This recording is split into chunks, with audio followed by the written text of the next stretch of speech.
செல்வோம்.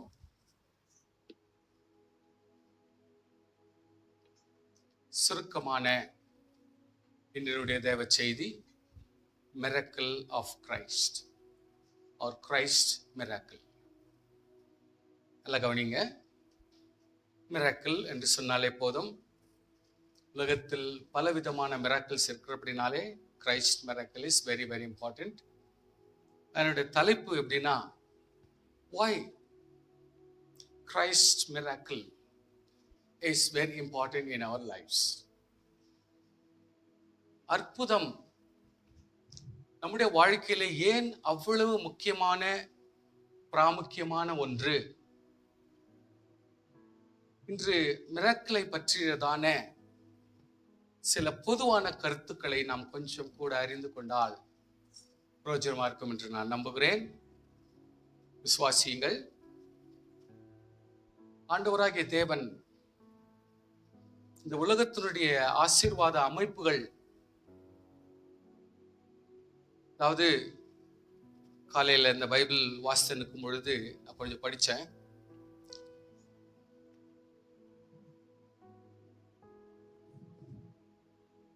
அந்த வசனத்தில் எப்படி இருக்குதுன்னா, வாமா பேக்கை கீழே வச்சுட்டு வா.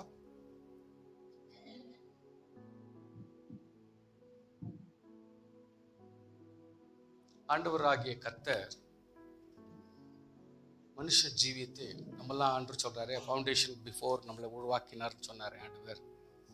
அந்த வசனம் எப்படி இருக்குதுன்னா, கூடவே வச்சுக்கின்னு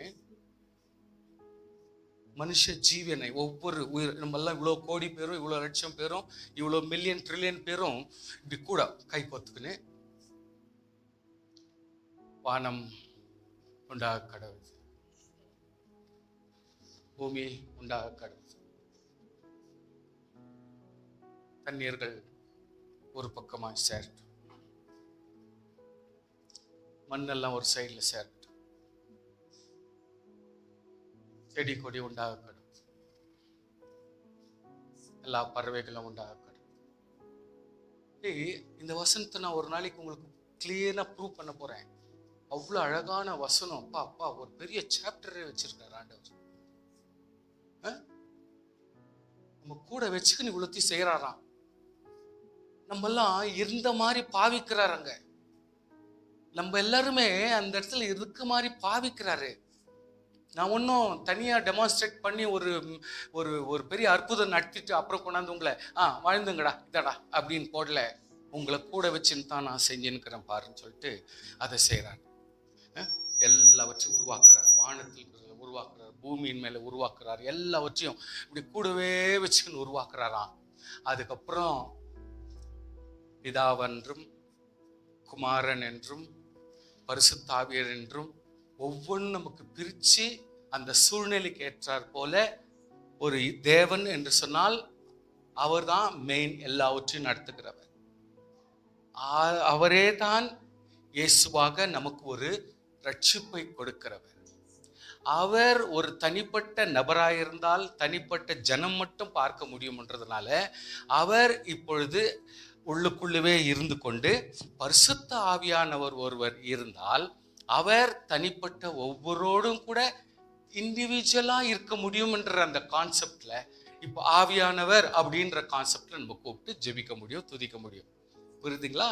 ஸோ இந்த ஒரு கோர்வையை அருமையாக தேவன் உங்களை வச்சுன்னு தான் நான் அதை பண்றேன் பாரு.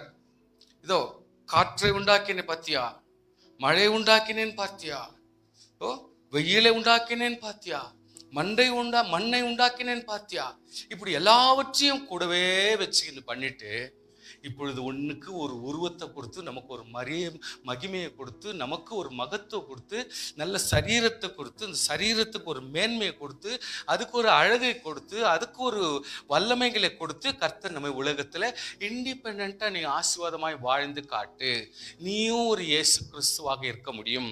அல்லேலூயா. இயேசு கிறிஸ்துவை போல தனிப்பட்ட நபராய் நீ இருந்து செயல்பட முடியும். நீயும் ஒரு இயேசு கிறிஸ்துவுக்கு நல்ல போர் சேவகனாக திகழும்படி ஒரு இயேசு கிறிஸ்துக்கு முன்மாதிரியான ஒரு விசுவாசியா நீ இருக்க வேண்டும் என்று சொல்ல ஒரு கோணத்தை கர்த்தர் நமக்கு உருவாக்கி வைத்திருக்கிறார். இப்போ கூட நம்ம பிச்சைக்கார மாறி கர்த்தாவே எனக்கு கூட அப்பா அதை கூட அப்பா கெஞ்சிறதுலே தாக்குறோம். உரிமையா வாழ மாட்டேன்றோம். இன்னும் கூட உரிமையா ஜெபிக்க மாட்டேன்றோம். உரிமையா ஸ்தோத்திரம் பண்ண மாட்டேன்றோம். உரிமையா பைபிள் படிக்க மாட்டோம். இயேசுவின் நாமத்திலே விசுவாசை கட்டுகிறேன். அந்த ரோப் எப்பவும் வரமாட்டேன்து. எப்பவுமே அந்த கட்ஸ் வரமாட்டேன்து. அந்த ஒரு உரிமை வரமாட்டேன்து. கர்த்தர் நம்ம இண்டிபெண்டன்ட் ஆசீர்வாதமா வச்சிருக்கிறார். அல்லேலூயா. ஆசீர்வாதமாக இருக்க வேண்டும். நாம் இயேசுவை போல செயல்பட வேண்டும். அதை விட பெரிய காரியத்தை கூட நம்ம செய்ய சொல்லியிருக்கிறாரு. ஆமென். என்னை விட பெரிய காரியங்களை நீங்கள் செய்வீர்கள் என்று சொல்லியிருக்கிறார். அப்படின்னா எப்போ நமக்கு தகுதி பெறுறது? வசங்களிலே பலப்பட வேண்டும், ஆவியிலே பலப்பட வேண்டும், அன்பிலே பலப்பட வேண்டும், தேவ கிருபையிலே பலப்பட வேண்டும். ஆமென். ஹல்லேலூயா. ஸ்தோத்திரம் பண்ணுங்க பார்க்கலாம். தேங்க்யூமா, தேங்க்யூ. ஸோ கர்த்தருடைய பிள்ளைகள் கொஞ்சம் கூட யோசிங்க, சூழ்நிலையை யோசிங்க, காலகட்டத்தை யோசிங்க. இன்றைக்கு இருக்கிற சூழ்நிலையில கர்த்தர் எப்படிப்பட்ட செயல்களை செய்கிறார். அதாவது கொஞ்சம் கூட இந்த மிராக்கிள் எக்ஸ்பிளைன் பண்றதுக்கு முன்னாடி நான் ஒரு சின்ன கருத்தை உங்களுக்கு நான் சொல்றேன். உலகம் அதில் உள்ள மண் எவ்வளவு பெரிய ஆசீர்வாதங்களும் இன்று எவ்வளவு கோடியான மனுஷர்கள் வந்தாலும் அத்தனை பேருக்கும் உணவு இருக்கத்தக்கதான ஒரு ஆசீர்வாதங்களை கர்த்தர் இந்த மண்ணிலே உருவாக்கி கொண்டிருக்கிறார். கர்த்தருக்கு ஸ்தோத்திரம் பண்ணுங்க. சூரியன் எவ்வளவு அழகா, இது ஒவ்வொரு சரீரத்துல படும் பொழுது மட்டும்தான் இதுக்கு ஒரு மேனி. உங்களுக்கு அது புரியலன்னா புரிஞ்சுங்க ப்ளீஸ். எப்படி ஒரு செடி, எப்படி தாவரங்கள் ஒரு சூரிய வெளிச்சத்தினுடைய மேன்மையினாலே வளர்ந்து ருசி பெறுது, பழமாய் மாறக்கூடிய ஒரு மறு ரூபத்தை ஒரு பழத்திற்கு வர வேண்டுமானால் எவ்வளவு அழகா சூரியனிலிருந்து அந்த கதிர்கள் படும் பொழுது மட்டுமே அவைகள் ஆசீர்வாதங்களாக நமக்கு வித்தியாசமாய் கொடுக்கப்படுகிறதோ, போஷாக்கு கொடுக்கப்படுகிறதோ. இன்றைக்கு கர்த்தருடைய பிள்ளைகளே, ஒரு ஆடு மாடுகளுக்கும் நமக்கு தீவனமாய் நமக்கு ஆசீர்வாதங்களாய் வைத்திருக்கிற இப்படிப்பட்ட காரியங்களை தேவன் எப்படி ஒரு சூரியன் வெளிச்சத்திலிருந்து நமக்கு உண்டாகும்படி ஆண்டவர் தயவு காட்டி வச்சிருக்கிறார். அடுத்து எவ்வளவு அருமையான காற்று, காலாகாலத்துக்கு நம்முடைய வாழ்க்கையில ஃபெயிலியரே ஆகாம நம்முடைய ஒவ்வொரு சுவாசத்திற்கும் ஏற்ற அளவில் கர்த்தர் நமக்கு காற்றை கொடுத்து ஆரோக்கியமாக இருக்கத்தக்க ஒரு கிருபையை, காற்றுல தான் நோய் பரவுது, காற்றுல தான் எத்தனையோ காரியங்கள் பரவினாலும் கர்த்தர் அதை தாங்கத்தக்க கிருபையை நமக்கு கொடுத்திருக்கிறார். ஸ்தோத்திரம் பண்ணுங்க பாக்க. அல்லேலூயா. என்ன அருமையான தண்ணீர் ஆண்டவர் எவ்வளவு அழகா நமக்கு உருவாக்கி வச்சிருக்கிறார். மனுஷன் அதை கண்ட்ரோல்ல கொண்டு வரலாம், ஆனால் தேவனாகிய கர்த்தர் எல்லாவற்றுக்குமே தண்ணீர் யூஸ் பண்றோம். எல்லாமே ஆசீர்வாதமாய் கர்த்தர் நடத்தி கொண்டிருக்கிறார். இந்த அழகான உலகத்தில் உள்ள எல்லா இடங்களிலும் கர்த்தர் எவ்வளவு அழகா நமக்கு தண்ணீரை உருவாக்கி மனுஷனுடைய வாழ்வாதாரமாய் கர்த்தர் மாற்றி வச்சிருக்கிறார். அந்த கர்த்தருக்கு ஸ்தோத்திரம் உண்டாவதாக. இந்த 5 புலன்களையும் தேவன் எவ்வளவு அழகா நமக்கு உருவாக்கி மனுஷனுடைய ஜீவ ஆதாரத்துக்கு நமக்கு ஏற்படுத்தி வச்சிருக்கிற போல நல்ல கண்களையும், நல்ல சுவாசத்தையும், நல்ல பேச்சு திறமையும், வாயையும், அதனுடைய செயல்பாடுகளையும், செவியையும் செயல்பாடுகளையும் எவ்வளவு அழகா கர்த்தர் நமக்கெல்லாம் கொடுத்து வச்சிருக்கிறார். எவ்வளவு தூரத்துக்கு நம்மெல்லாம் நன்றியா இருக்கணும். எதுக்காக கொடுத்தார்? எதுக்காக இதெல்லாம் பேக்கேஜ் மாதிரி கர்த்தர் கொடுத்து வச்சிருக்கிறார்? எதுக்காக கர்த்தர் இவ்வளவு தூரத்துக்கு நமக்கெல்லாம் ஆயத்தப்படுத்தி வச்சிருக்கிறார்? சூரியனை கவனிச்சு பாருங்க. என்னைக்கு மறைஞ்சிருக்குது, போனாலும் அதுக்குடைய ஆசீர்வாதம் இல்லாமல் போயிடுதா? சந்திரன், அதாவது வசனம் என்ன சொல்லுதுன்னா, அந்த சந்திரனுடைய வெளிச்சத்தாலே அநேக உயிரினங்கள் உலகத்தில் வாழ்தான். நம்ம சொல்றோம் சந்திரன் என்னையா வெளிச்சத்தை கொடுக்குது, அதனால என்னத்தைய பெரிய பலன் என்று நம்ம நினைக்கிறோம். ஆனால் கர்த்தர் அந்த வசனங்களை வாசிக்கும் பொழுது எவ்வளவு அழகா அதிலிருந்து எவ்வளவு நுணுக்கமான ஆசீர்வாதங்களை பல உலகத்தினுடைய காரியங்கள் கிரகித்து கொள்ள முடிகிறது. It absorbs the blessings. அது நமக்கு பிரயோஜனமாகவே கர்த்தர் மாற்றி வச்சிருக்கிறார். சூரியனை அப்படியே மாற்றி வச்சிருக்கிறார். தண்ணீருக்கு அவ்வளவு பலனை கொடுத்து வச்சிருக்கிறார். காற்றுக்கு அவ்வளவு பலன் கொடுத்து வச்சிருக்கிறார். நெருப்புக்கு அவ்வளவு பலன் கொடுத்து வச்சிருக்கிறார். ஆண்டவராகிய கர்த்தர் எவ்வளவு அற்புதமாய் இவையெல்லாம் யாருக்காக? இவையெல்லாம் யாருக்காக? தான் உண்டு பண்ணின என் அருமை கர்த்தருடைய பிள்ளைகளுடைய வாழ்வாதாரத்துக்காக கர்த்தர் செய்து வைத்த மேலான காரியம். ஸ்தோத்திரம் சொல்லுங்க. ஹல்லேலூயா. நம்முடைய வாழ்வாதாரத்துக்காக தேவன் இவ்வளவுத்தையும் செய்து வைத்திருக்கிறார். கர்த்தருடைய பிள்ளைகளே, இந்த எல்லா சுகாதாரத்துக்கு மத்தியிலையும் ரட்சிப்பை கொடுக்கிறார், பாவ மன்னிப்பின் ஸ்நானத்தை கொடுக்கிறார், அபிஷேகத்தை கொடுக்கிறார், வல்லமையை கொடுக்கிறார், வரங்களை கொடுக்கிறார், தரிசனங்களை கொடுக்கிறார், சொப்பனங்களை கொடுக்கிறார், வெளிப்பாடுகளை கொடுக்கிறார், வசனத்தின் மூலமாய் பேசுகிறார்.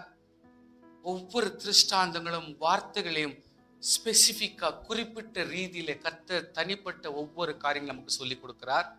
இவை எல்லாவற்றையும் சொல்லி நமக்கு ஆசீர்வாதமாய் கொடுத்து சுகமாய் வாழ பண்ணும்படி கர்த்தர் நம்மை ஆசீர்வதிக்கிறார்.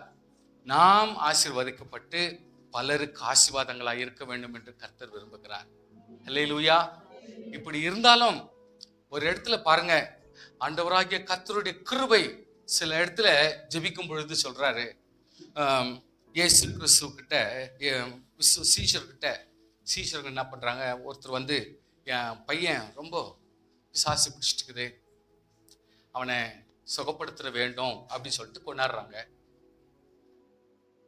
இவங்க ஜெபம் பார்க்குறாங்க, துதிக்கிறாங்க, என்னென்னவோ செஞ்சு பார்க்குறாங்க. கட்சி வரைக்கும் சுகம் அடையல. அவன் நெருப்புல ஓடுறான், தண்ணியில ஓடுறான், சாவறதுக்கே ஓடுறான். உடனே பார்த்தாரு, இதெல்லாம் ஆகிற வேலை இல்லை அப்படி சொல்லிட்டு அந்த குடும்பத்தார் ஸ்ட்ரெயிட்டாகவே இயேசு கிறிஸ்துவை தேடின்னு போய் இயேசு கிட்டே போயிட்டாங்க. ஐயா, நான் என் பிள்ளையை சுகப்படுத்தும்படி உன் சீஷர்கிட்ட தான் இட்டுன்னு போனேன். அவங்க என்னென்ன முயற்சி பண்ணாங்க, ஐயா அவங்களால ஒன்றும் பண்ண முடியல. அதனால தயவுசெய்து என் குழந்தைய நீ சுகப்படுத்திடணும் அப்படின்னு அப்படியே காலில் விழுந்துட்டார். உடனே ஆண்டவர் பார்த்தாரு, ஒரே ஸ்பாட்ல ஏஞ்சி நின்று அவனை சுகப்படுத்துறாரு. உடனே சுகமடைவாயாக சுகம் ஆயிட்டான்.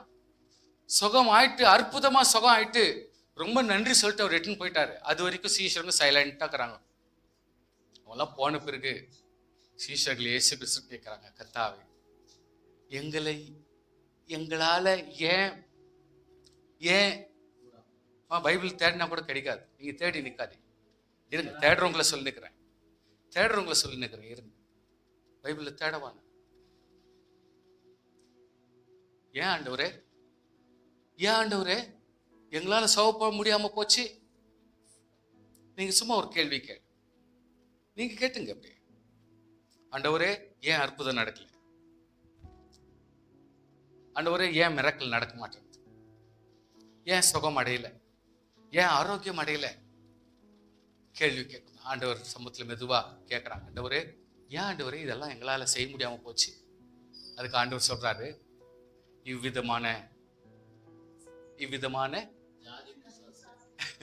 புரியுதுங்களா? இவ்விதமான ஜாதி பிசாசு ஜபத்தினாலும் உபவாசத்தினாலும் அன்றி வேற எதுனாலும் வரக்கூடாது. அப்போ நம்முடைய வாழ்க்கையில பேசிக்கா இருக்க வேண்டிய ஒரு விஷயம் என்னன்னா ஜெபம். ஆமென். முக்கியமான ஒரு இன்கிரீடியன்ட் எது? கர்த்தர் என்னென்னவோ நமக்கு அனுகூலத்தை உண்டு பண்ணிட்டாரு. நம்மள அறியாமே பயன்படுத்தி கொண்டிருக்கிறோம். நம்மள அறியாமே ஒவ்வொன்றும் யூஸ் பண்றோம், ஒவ்வொன்றும் அனுபவிச்சு கொண்டிருக்கிறோம்.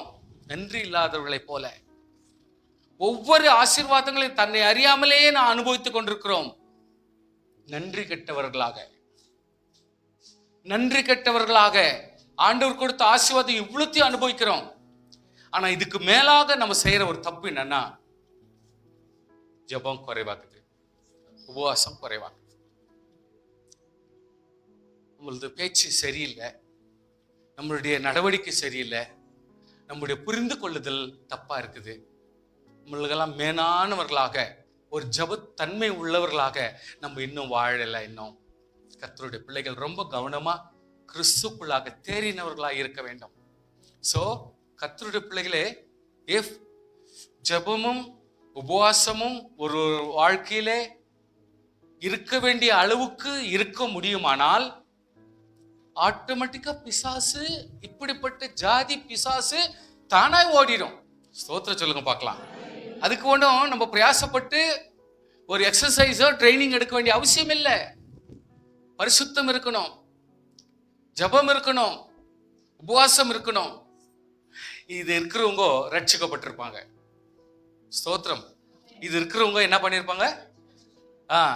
ரட்சிக்கப்பட்டிருது இல்லாத மேலான அவங்க ஞானசானம் எடுத்திருப்பாங்க, ஆவில் நிறைஞ்சிருப்பாங்க, அபிஷேகம் பண்ணப்பட்டிருப்பாங்க, நல்ல வேதத்தை வாசிப்பாங்க, கீழ்ப்படிஞ்சிருப்பாங்க, கர்த்தருக்கு ஒபீடியண்டா இருப்பாங்க, ஆண்டவர் சமூகத்தில் நிரந்தரமான ஒரு கீழ்ப்படிதல் உள்ளவர்களாக இருப்பாங்க. அப்படி இருக்கும் பொழுது தானாய் உன்னை அறியாமலே நீ ஜெபிக்கிறவர்களாக இருப்பார்.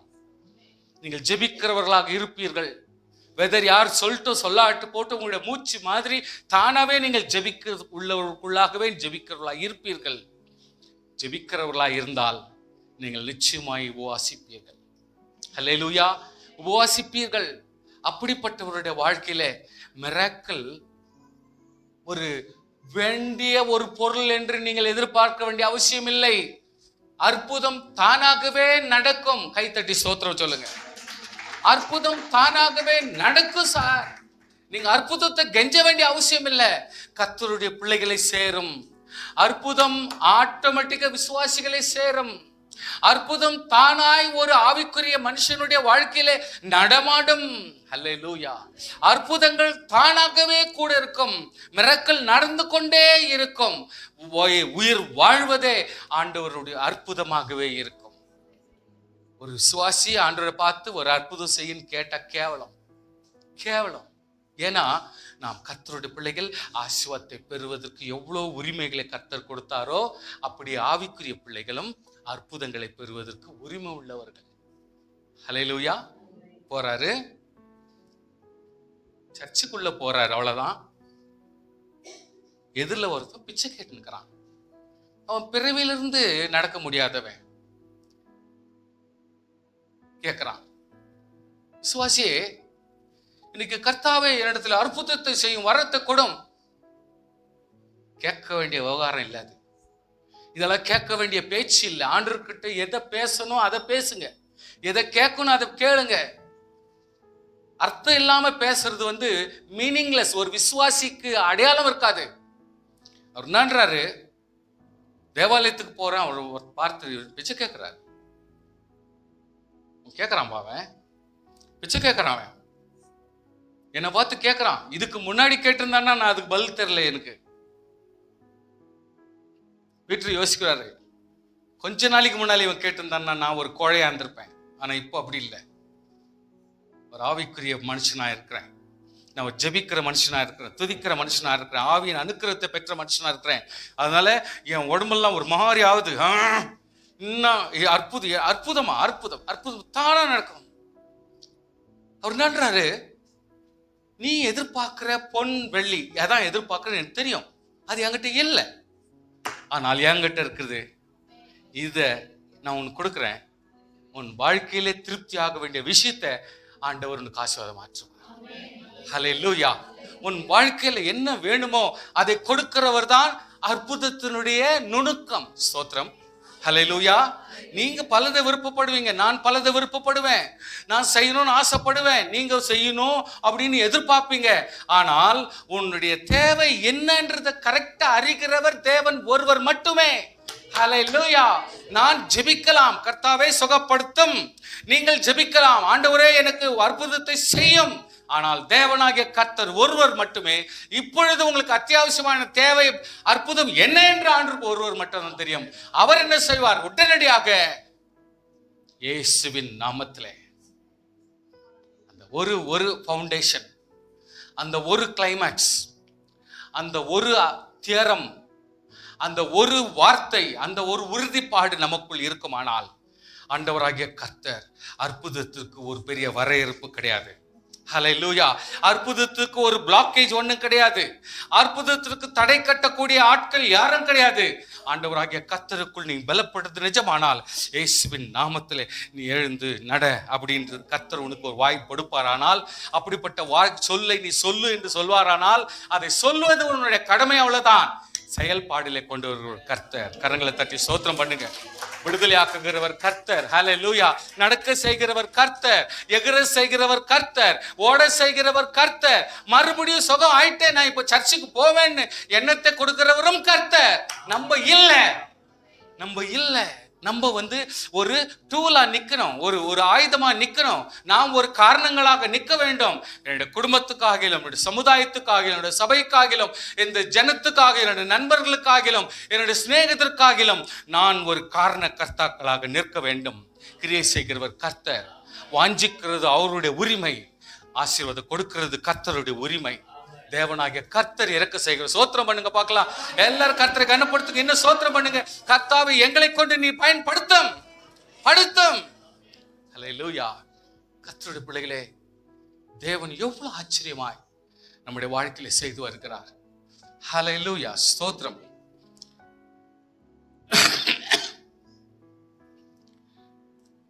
ಅಪೊಸ್ತಲ ಕೃತ್ಯಗಳು 4ನೇ ಅಧ್ಯಾಯದ 30ನೇ ವಚನದಲ್ಲಿ ಕೆಲವು ವಚನಗಳು ಹೋಗ್ತವೆ. சுகமாயிட்டான். அவர் சுகமாயிட்டு சர்ச்சுக்கும் வீட்டுக்கும் போயின்னுக்கிறாரு. மறுநாள் இவ்வளோ பெரிய மிராக்கிள் ஆகி போச்சே, மடன்னு அதிகாரிகள்லாம் சேர்ந்து சீஷர்கள்லாம் தூக்கின்னு வந்து ஜெயிலில் போட்டாங்க.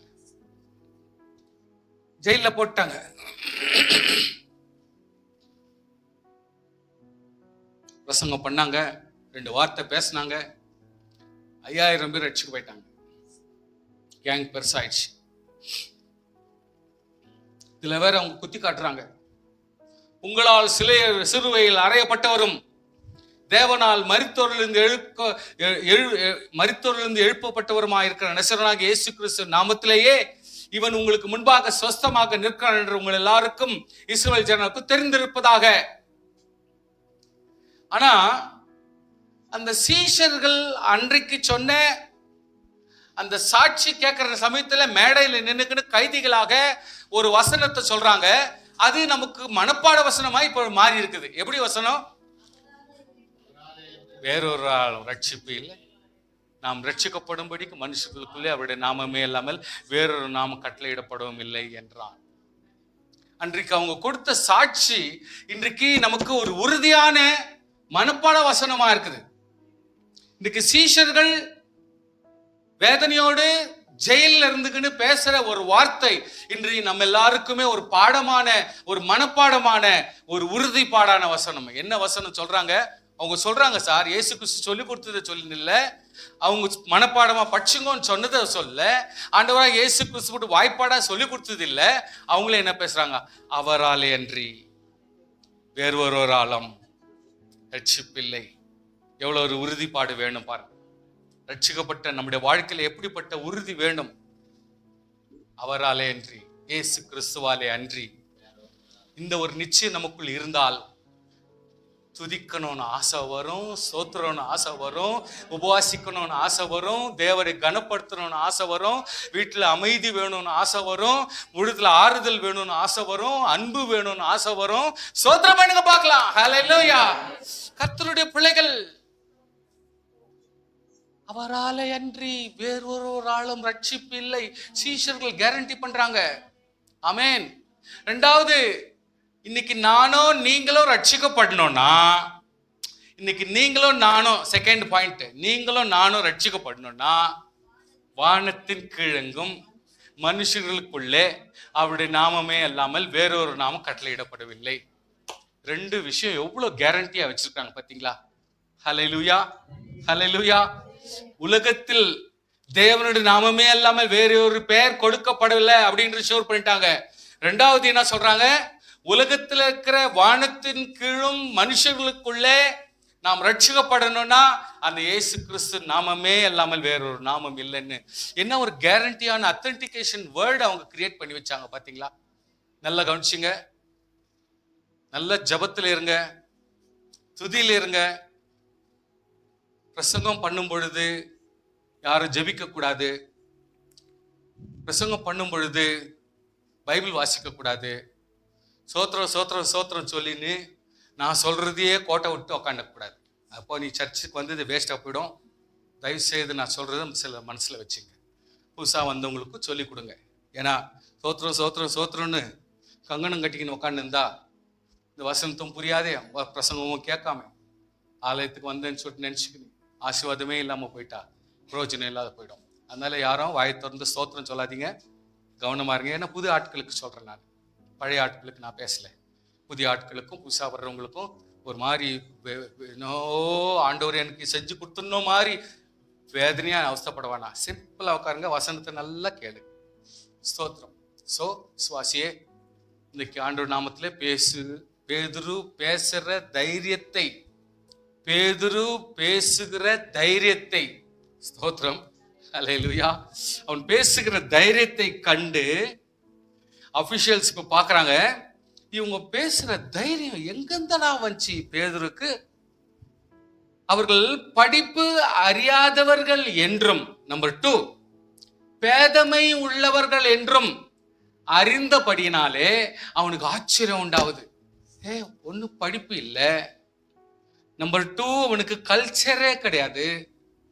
ஒரு நேச்சுரல் நார்மல் ஹியூமனிக் கல்ச்சரே கிடையாது. மீன் பிடிக்கிற அந்த தொழில் இருக்கிறவனுக்கு, எஜுகேஷன் இல்லாதவனுக்கு எந்த கல்ச்சர் இருக்க போகுது? அவன் படிப்பு படிக்காதவன், ஆனால் அவன் பேசுற சிஸ்டம் வாயிலிருந்து கையெடுங்க. சோ அவன் பேசுற சிஸ்டம் எவ்வளவு ஒரு அர்த்தம் உள்ளதாக கர்த்தர் மாற்றுகிறார் என்று சொன்னால், இன்றைக்கு உங்களுக்கும் எனக்கும் இருக்கிற படிப்பறிவுக்கும் ஞானத்திற்கும் சகல தேக பலனுக்கும் மேலாக இன்னும் மெருகேற்றுகிற கர்த்தர் ஒருவர் நமக்கு இருக்கிறார் என்பதை மறந்து போக வேண்டாம். நம்முடைய திறமைகளுக்கு மேலாக, நம்முடைய ஞானத்திற்கு மேலாக, அறிவுக்கு மேலாக, படிப்புக்கு மேலாக இன்னும் தேவனுடைய நாமத்தின் சாட்சியா இருக்கத்தக்க ஒரு பெரிய இரக்கத்தையும் சுகத்தையும் பலனை கொடுக்கிற கர்த்தர் நம்முடைய தேவன். கரங்களை தட்டி தேவனை ஸ்தோத்திரம் பண்ணுங்க.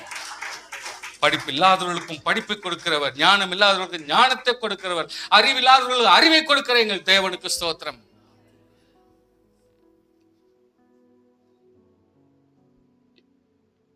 என்ன பண்றதுன்னு புரியல, என்ன பண்றதுன்னு தெரியல. இவங்களை என்ன பண்றது? பேசாதீங்கப்பா, இதுக்கு மேல இயேசுவை பத்தி பிரசங்கம் பண்ணாதீங்கப்பா. எங்களுக்கு உண்மை தெரியுது, நாங்க எப்படி பேசாது இருக்க முடியும்ன்றாங்க. ஐயா அம்மாடி, உண்மை தெரியுது இல்ல, அப்ப எப்படி ஜெபிக்காதுக்க முடியும்? சொல்லுங்க பதில். உண்மை தெரியுது இல்ல, இதுதான் கர்த்தர்ன்னு தெரியுது இல்ல, இதான் ரட்சிப்புன்னு தெரியுது இல்ல, இதுதான் சுகம் அளிக்கிறன்னு தெரியுது இல்ல, இவர் தான் தேவன் என்று தெரியுது இல்ல, அது எப்படி நீ ஜெபம் பண்ணாத இருக்கிற? அது எப்படி நீ தனியா ஆண்டவர் சமூகத்துல உட்கார்ந்து ஒரு 10 நிமிஷம் ஜெபம் பண்ண முடியாம இருக்கிற? எப்படி நீ வேதம் வாசிக்காம இருக்கிற? இவ்வளவு ட்ரூத் தெரிஞ்சிருந்தோம், நீ எப்படி ஜெபிக்காம இருக்கலாம்? எப்படி இருக்கலாம்? பொத்திக்கலையா அவனுக்கு? நான் ஜெபிக்கத்தக்கவர், நான் துதிக்கத்தக்கவர், உபாசிக்கத்தக்கவர், ஆராதிக்கத்தக்கவர், அபிஷேகம் பண்ணப்படத்தக்கவர், அபிஷேகம் ரினியூ பண்ண வேண்டியவர். தெரியாதா? பொத்திக்காதா? சொன்னா என்ன, இவன் சொன்னா என்ன, இவன் சொன்னா என்ன, இவன் காரி துப்புனா என்ன, இவன் ஜபின்னு காரி துப்புனா என்ன, துப்பா கட்டியும் போனா என்ன? நம்மளுக்கு எங்கிருந்து வந்துச்சு அந்த பொச்சிருப்பு? எங்கிருந்து அந்த இது ஏன் வரல? அந்த ஆத்திரம் ஏன் வரல? அந்த துணி ஏன் வரல? ஸ்தோத்திரம். கர்த்தாவே, நீர் வானத்தையும் பூமியும் சமுத்திரத்தையும் உள்ள யாவையும் உண்டாக்கின தேவனாய் இருக்கிறீர். Remembering in between. சடனா எல்லாத்தையும் விட்டுட்டு சடனா மத்தியத்துல ஒரு இடத்துல உட்காந்துக்கிறது. அப்படியே கர்த்தாவே நீர் தேவன். ஸ்தோத்திரம் சொல்ல பார்க்கலாம். என்ன கவனிங்க. நீர் கர்த்தர் சொல்லுங்க. ஷூரா கேரண்டி பண்ணி பேசிப்பார். சும்மானா stop everything, stop praying, stop reading the Bible. Simply said, கர்த்தாவே நீர் உன்னதமானவர், நீர் பரிசுத்தர், நீர் கர்த்தர், நீர் தேவன், நீர் ஆண்டவர். ஹல்லேலூயா சொல்லி பாருங்க, கொஞ்சம் ரசிச்சு பாருங்க, ஆண்டவரை கொஞ்சம் துதிச்சு பாருங்க, கொஞ்சம் அப்பப்போ அட்டென்ஷன் கொடுத்து அந்த 2 எவிடென்ட் வேர்டுங்களை கொஞ்சம் சொல்லி உங்க மனதை தைரியப்படுத்தி பாருங்க. ஹல்லேலூயா. இது யாரும் நம்மள சொல்லி கொடுக்க வேண்டிய அவசியம் கிடையாது சாமி, நம்முடைய மூச்சு இது. அப்பப்போ அட்டென்ஷன் பண்ணிக்குவோம், அப்பப்போ ஆண்டவருடைய பிரசன்னத்தை உணர்வு வைக்குவோம், துதிப்போம், அப்பப்போ போற்றுவோம். அல்லேலூயா. சர்ச்சில் வந்தாதான் ஆராதிக்கணும். நெவர். ஆராதிக்கத்தக்கவர்கள் நாம். ஸ்தோத்திரம். நம்முடைய உள்ளத்துக்குள்ளே நம்மளை நாம தேற்றிக்கொள்ள வேண்டும். You are the pastor, you are த தீர்க்கதரிசி, யூ ஆர் த போதகர். நீதான் ஆவிக்குரிய மனுஷன். உனக்கு ஒரு ஆள் தேவையில்லை, உனக்கு ஒரு ஆள் தேவையில்லை. நீயே பாஸ்டர், நீயே ஆராதிக்கிறவர். ஏன்னா திருச்செல் நமக்காக கிழிஞ்சு போச்சு. எல்லாருமே ஆராதிக்கத்தக்கவர்கள். ஸ்தோத்திரம். ஹல்லேலூயா. மிரக்கல் தானாவே நடந்துன்னு போவோம். மிரக்கல் கெஞ்சக்கூடாது. ஒரு விசுவாசிக்கு மிரக்கல் கேட்டா அசிங்கம். தானாய் மிரக்கல் நடக்கும் நம்முடைய வாழ்க்கையில. சுகமாகணுமா, பலம் ஆகணுமா, ஆரோக்கியம் ஆகணுமா, நன்மை ஆகணுமா, கிருபையா வேண்டுமா, தயவு வேண்டுமா, பாட்டுக்கு தானாவே வந்து கொண்டு போகும். It's all part of our life. ஹல்லேலூயா. பரிசுத்த பிள்ளையாகிய இயேசுவின் நாமத்தில் அடையாளம் அற்புதம் நடக்கும் செய்து பிணியாளிகளை குணமாக்கும்படி கரத்தை நீட்டி உழைக்காரனுடைய வசனத்தை முழு தைரியத்தோடு சொல்லும்படி அவர்களுக்கு அனுக்கிரகம் செய்தரலாம் என்றார்கள். அவர்கள் ஜெபம் பண்ணின போது அவர்கள் கூடியிருந்த இசம் அசைந்தது. பரிசுத்தாவில் நிறையப்பட்டு தேவசன தைரியமா சொன்னார்கள். விசுவாசியர்களான திரளான கூட்டத்தார், ஒரே இருதயம், ஒரே மனதும், ஒருவனுக்காகிலும் இது ஏன் சர்ச்சு, இது ஏன் தேவாவி, இது ஏன் சபை, இது ஏன் வீடு, இது ஏன் குடும்பம், இது ஏன் சாப்பாடு அப்படின்ற ஒருமைப்பாடு எல்லாம் ஒழிஞ்சு போய் நம்ம எல்லாரும் ஒண்ணு. ஸ்தோத்திரம். நம்ம எல்லாரும் ஒண்ணு. எங்க அப்பாவும் நானும் ஒண்ணு, எங்க அம்மாவும் நானும் ஒண்ணு, என் பொண்டாட்டியும் நானும் ஒண்ணு, என் புருஷனும் நானும் ஒண்ணு, என் குடும்பமும் நானும் ஒண்ணு. என் சோத்திரம் பண்ணலையே, கையை தட்டலையே. ஹல்லேலூயா. இதெல்லாம் நம்ம எல்லாம் ஒண்ணு அப்படின்ற சூழ்நிலை வந்துரும். எப்போ? தேவ ஆவியில நிறைய நிறைய நிறைய அற்புதங்கள் கன்சிஸ்டன்டா நடக்க நடக்க நடக்க நம்முடைய வாழ்க்கையில அற்புதமே நம்முடைய வாழ்க்கையில ஒரு பெரிய விவகாரமாவே மாறிடும். இன்னொருத்தருக்காக அற்புதம் செய்யறது நமக்கு ஒன்றும் அதிசயம் கிடையாது, ஒரு ஆச்சரியம் கிடையாது. நடத்தி கொண்டு போயினே. ஹல்லேலூயா. கர்த்தருடைய பிள்ளைகளே, ஸ்தோத்திரம். பவுலின் கையில் தேவன் விசேஷித்த அற்புதங்களை செய்தலினார். அவனுடைய சரீரத்தில் உருமால்கள், அவனுடைய துணியும் ஷாலும், அங்க இருக்கிற போட்டிருக்கிற கர்ச்சீஃப் எது இருந்தாலும் கொண்டு வந்து வியாதித்து மேல் போட வியாதிகள் அவர்களை விட்டு நீங்கி போயின. பொல்லாத ஆவிகள் அவர்களை விட்டு புறப்பட்டன. ஹல்லேலூயா. கர்த்தருடைய பிள்ளைகளே, தேசாந்திரியாய் மந்திரவாதிகளாகிய யூதர்கள் சிலர் பொல்லாத ஆவிகளை பிடித்தவர்கள் மேல் கர்த்தராகிய இயேசுவின் நாமத்தை சொல்ல துணிந்து பவுல் பிரசங்கிக்கிற இயேசுவின் பேரில் ஆணையிட்டு உங்களுக்கு கட்டளை எடுக்கிறோம் என்றார்கள். பிரதான ஆசாரியனாகிய ஸ்கேவா அப்படின்ற ஒரு ஆளு, 7 புள்ளிங்க பாவம். இவர் என்ன பண்றாரு, திடீர்னு ஒரு பிசாசு கிட்ட போயிட்டு இயேசுவின் நாமத்துல, கவனிங்க, கொஞ்சம் கவனிங்க, இப்பதான் ஏஞ்சி பாக்குறாங்க, கவனிங்க, கவனிக்கிறாங்க. பொல்லாதவர்களை நோக்கி, பொல்லாத ஆவி ஸ்கேவா ஃபேமிலி 7 பேர் வந்துட்டுக்கிறாங்க. இப்ப பேய் ஓட்டுறதுக்காக ஸ்கேவா ஃபேமிலி வந்துட்டுக்கிறாங்க. ஏன்னா பேதுரு எல்லாம் ஒன்னையில கட்சி போடுறப்ப ஓடுதுனாக்கா நம்ம வந்து இயேசுவின் நாமத்திலே சொல்லிட்டு ஓட்டலாம் சொல்லிட்டு இவங்க வந்து இயேசுவின் நாமத்துல ஓடுன்னு சொல்லிட்டு ஸ்கேவா ஃபேமிலி 7 பேர் வந்து நிட்டுக்கிறாங்க சொல்றாங்க. இப்போ the time for Satan to speak, the time for demon to speak. என்ன டீமன் பேசுது பாருங்க, இங்க கவனிங்க. பொல்லாத ஆவி அவர்களை நோக்கி இயேசுவை அறிவேன். எல்லாம் சொல்லுங்க, எல்லாரும் சொல்லுங்க ஐயா, எல்லாரும் சொல்லுங்க. இயேசுவை அறிவேன், பவுலை அறிவேன். நீ யார் அப்படின்னா பிசாசுக்கு யார் தெரியும்? இயேசுவை தெரியும். அவன்கிட்ட ஜாஸ்தி வச்சுக்க முடியாது, அவர்கிட்ட எவ்வளவோ அவ்வளோத்துல ஆக்க முடியும். லிமிட் மீறி போயிட்டா உங்களுக்கு தான் ஆபத்துன்னு நல்லா தெரியும். அதே நேரத்தில் பவுல் யாருன்னு பிசாசு கண்டு வச்சுன்னுக்குது. நல்லா கவனிச்சுக்கிட்டீங்களா? சுவாசே, அசோக்ராஜ் யாருன்னு 100க்கு 100 தெரியும், நுணுக்குமோ தெரியுதுங்களா? இப்போ சூடு பிடிக்கணுமே, இப்போ சூடு பிடிக்கணும். என்ன விஷயம்னா, ஒவ்வொருடைய தனிப்பட்ட வாழ்க்கையை பிசாசானவன் அறிகிறான். அறிகிறபடினாலே விவகாரம் நம்ம இஷ்டத்துக்கும் நடத்த முடியாது. என்ன சொல்றான்? இயேசுவை எனக்கு தெரியும், பவுலை அறிவேன். நீ யார்? நீ யாரு? அது என்ன இன்டைரக்டா பேசுதுன்னா, என்னுடைய குரூப் நீ. திடீர்னு நீ என்னத்தையோ பெருமையா காட்டணும், நீங்க என் ஆளுக்கிட்ட இருந்தே பிசாச ஓட்ட பாக்குறிய. அப்போ எனக்கும் என் ஜனங்களுக்கும் நான் விட்டு கொடுக்க முடியுமா? இயேசு பேசுறியா, அதுல ஒரு நியாயம் இருக்குதியா. பவுல் கிட்ட பேசுறியா, அதுல ஒரு நியாயம் இருக்குது. மோசே கிட்ட பேசுறியா, அதுக்கு ஒரு நியாயம் இருக்குது. தாவீது கிட்ட பேசுறியா, அதுக்கு ஒரு நியாயம் இருக்குது. எலிசாவை பேசுறியா, எலியாவை கிட்ட கேக்குறியா, அது கேக்குறியா, இது கேக்குறியா, எல்லாத்துலயும் ஒரு நியாயம் இருக்குது. நீ யார்? அப்போ எவ்வளவு விஷயம் நுணுக்கம் கரெக்டா நம்மகிட்ட இருக்கணும்ன்றத நீங்க புரிஞ்சுக்கீங்க. சோ ஒரு பிசாசு ஓட்டுறதும் பிரச்சனை கிடையாது, பிசாசு துரத்துறதும் ஒரு பெரிய பிரச்சனை கிடையாது. நம்ம யாருன்றதான் பிரச்சனை. சொல்லுங்க, நான் யார்? சொல்லுங்க, கையெடுங்க, கையெடுங்க எல்லாரும். நான் யார், அதான் முக்கியம். That is what important. இந்த இடத்துல ரொம்ப உஷாராக்க வேண்டிய அவசியம் நான் யார், இந்த காலகட்டத்தில் நான் யாரா இருக்கிறேன், நான் யாருன்னு தெரிஞ்சிருந்தா பிசாசு இந்த பேச்சு பேசாது.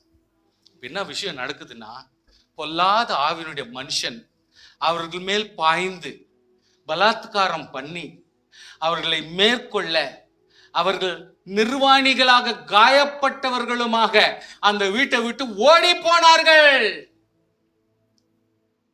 வாசியே, எவ்வளவு அவலட்சணமான விவகாரம் பாருங்க. என்ன இக்கட்டான ஒரு நிலைமை பாருங்க. நீங்க இன்னும் பயப்பட வேண்டிய அவசியம் இல்ல. பரிசுத்தம், ஸ்தோத்திரம், ஹல்லேலூயா. ஸ்தோத்திரம் பண்ணுங்க பார்க்கலாம். தேவனுடைய மகிமை, ஹல்லேலூயா. ஜெபம், ஸ்தோத்திரம், உபவாசம், கர்த்தருக்கென்று உத்தமம், நிஜம், நியாயம், இவைகள் நாம் உடையவர்களாய் காணப்பட்டால் பிசாசு நம்மளையும் படிப்பான். பரவாடா, இவங்களுடைய ஜெபம், இவங்களுடைய ஸ்துதி, இவங்க தேவரை கனப்படுத்துற கணம், இவர் தேவ வாசனங்களை படிக்கிற பாடம், இவங்க சபை கூடுதல், இவங்களுடைய குடும்பம், இவங்களுடைய ஆரோக்கியம், இவங்களுடைய உபவாசம் எல்லாவற்றையும் அவன் படிக்கிறதுனால அவன் என்ன பண்ணுவான்? போயிட்டு சர்ச்சுக்கு போயிட்டு அங்கே ரோட்ல கூட நின்றுப்பான். சொல்லுவான், போங்க போங்க, நீங்க போங்க, ஆராதனை ஆரம்பிச்சிச்சு, ஓடு சீக்கிரம்மா. உங்களுக்கு கேட்கச்சோ இல்லையோ, அவ பல நேரத்தில் அங்கிருந்து சொல்லுவான், கவனிச்சியா, இங்கிருந்து வர்றாப்பெல்லாம், நீ ஏன் கவலைப்படுற, போ ஆராதிச்சா, சவுண்ட் கேட்குது பாரு, 3வது பாட்டு இது, 4வது பாட்டு, லேட்டா போய் நிற்கிற, சீக்கிரம் ஓடு. மாட்டான். ஏன்? கர்த்தருடைய பிள்ளை, தேவனுடைய பிள்ளைகள், ஜெபிக்கிறவர்கள். இவர் பவுல், இவர் பேதுரு, ஹல்லேலூயா, இவர் இயேசு, நல்லா தெரியும். இவர் கர்த்தருடைய பிள்ளைகள் நல்லா தெரியும், ஜெபிக்கிறவர்கள் நல்லா தெரியும், கண்டுக்க மாட்டான். ஹல்லேலூயா. ஸ்தோத்திரம் பண்ணுங்க, தைரியமாவுங்க எல்லாரும். ஹல்லேலூயா. தைரியம் அடைங்க. ஹல்லேலூயா.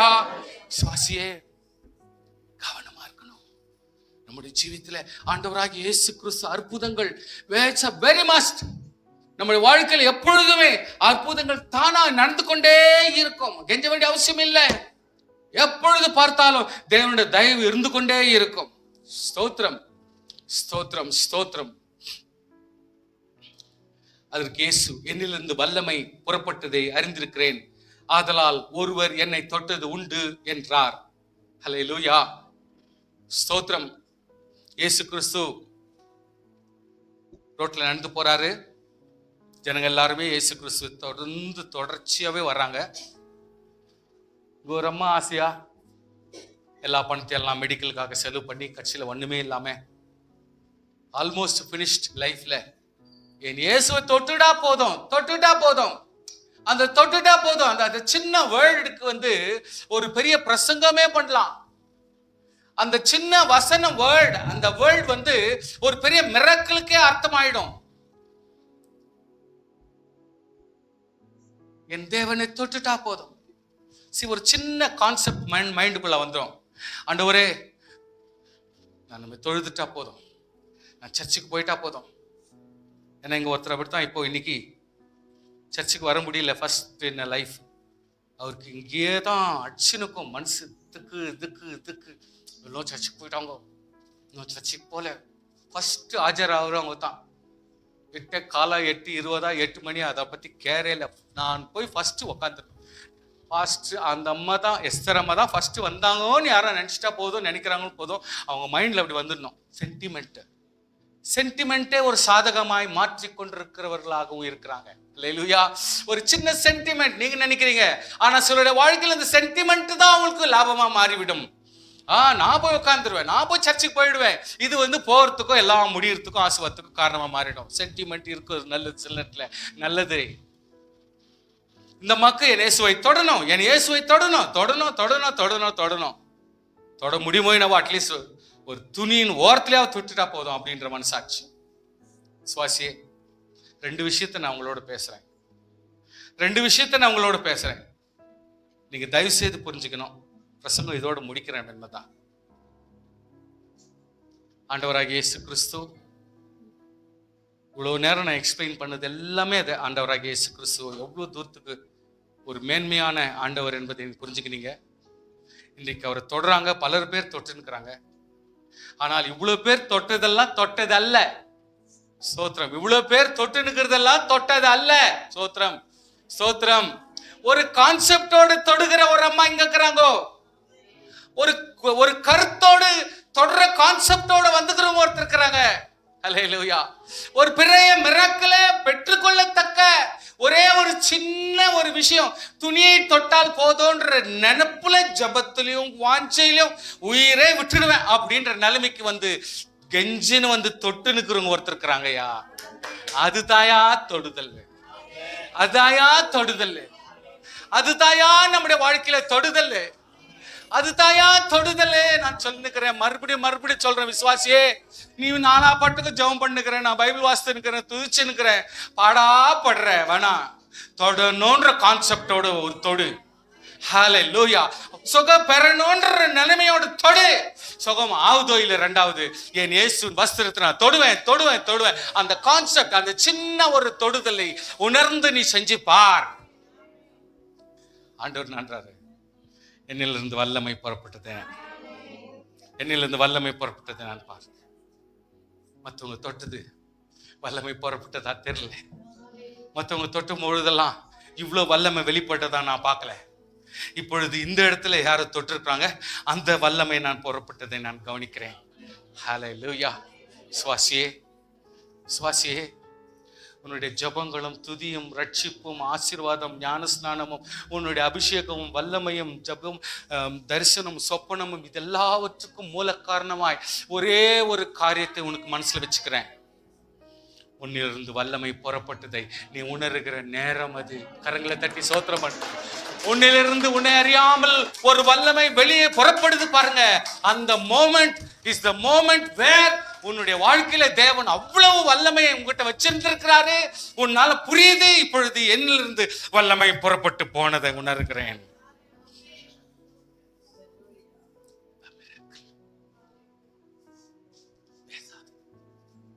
மிராக்கிள் பேசாது, மிராக்கிள் சத்தம் வராது, கூச்சல் வராது, அது தானாவே நடக்கும். அது உன்னிலிருந்து புறப்பட வேண்டும், உன்னிலிருந்து புறப்பட வேண்டும். ஹல்லேலூயா. அந்த அற்புதம் உன்னிலிருந்து புறப்பட வேண்டும். இது நம்முடைய வாழ்க்கையில தினம் தினம் நம்முடைய வாழ்க்கை செயலாக மாறிவிட வேண்டும். சுவாசி it's not an easy person. ஸ்தோத்திரம். ஐயா என்ன கவனிங்க, கவனிங்க. விசுவாசி அவ்வளவு ஈஸி பர்சன் கிடையாது. விசுவாசியை யாரும் பாக்கெட்ல போட்டுக்க முடியாது. ஒரு உத்தமமான விசுவாசி யாராலையும் பாக்கெட்ல போட்டுக்க முடியாது. உன் மேல இருக்கிற அந்த அபிஷேகம், உன் மேல இருக்கிற அந்த உத்தமம், அந்த ஜபம், உன்னை அறியாமல் உன் கணவனை தொடும் பொழுது அந்த அற்புதம் இறங்கும். உன் மனைவியை தொடும் பொழுது அற்புதம் இறங்கும். உன் சகோதரனை தொடும் பொழுது அந்த வல்லமை இறங்கும். ஹல்லேலூயா. ஒரு விசுவாசியை தொடும் பொழுது அந்த அற்புதங்கள் இறங்கும். You should feel the presence of the Lord. அற்புதம் தானா இறங்கும், அற்புதம் தானா இறங்கும், அற்புதம் தானா இறங்கும். Hallelujah. It will go with the kerchief. It will go with the kerchief. It will go with the kerchief.